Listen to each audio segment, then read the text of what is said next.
US ઈરાનની વચ્ચે થશે deal. Donald ટ્રમ્પનો દાવો, જલ્દી જ યુરોપમાં સાઇન થશે ડીલ. મોજતબા ખામેનીની પણ મળી મંજૂરી. ઈરાનની મીડિયા પ્રમાણે ઈરાન પણ ડીલ માટે તૈયાર. કરારમાં હોર્મુઝ ફરીથી ખોલવા પર ચર્ચા. યુએસ ઈરાન વચ્ચે ડીલની સંભાવના વધતા કાચા તેલમાં મોટો ઘટાડો. બ્રેન્ટનો ભાવ $87 નીચે પહોંચ્યો.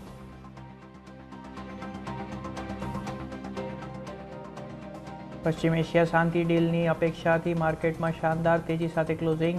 નિફ્ટી 23,600ના સ્તરને પાર બંધ તો બેંક નિફ્ટીમાં પણ સૌથી વધુ 3%નો ઉછાળો. મિડ કેપ સ્મોલ કેપમાં 0.5% સુધીની શાનદાર તેજી. રશિયન ઓઇલ પર વિદેશ મંત્રી એસ જયશંકરની અમેરિકાને ટકોર. બોલ્યા, અમેરિકાએ જ ભારતને કહ્યું હતું કે રશિયા પાસેથી ઓઇલ ખરીદે જેથી બજાર સ્થિર રહે.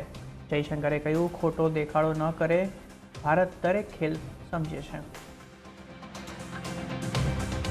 આજે સાંજે થશે ઇલોન મસ્કની કંપની સ્પેસએક્સનું મેગા લિસ્ટિંગ.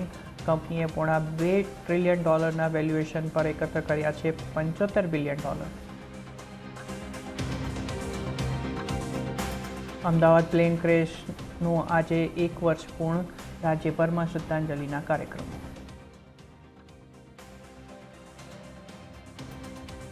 અને નીટની પરીક્ષાને લઈને એનટીએનો મોટો ફેરફાર. 21 જૂનને થનારી પરીક્ષાનો સમય 195 મિનિટ કર્યો.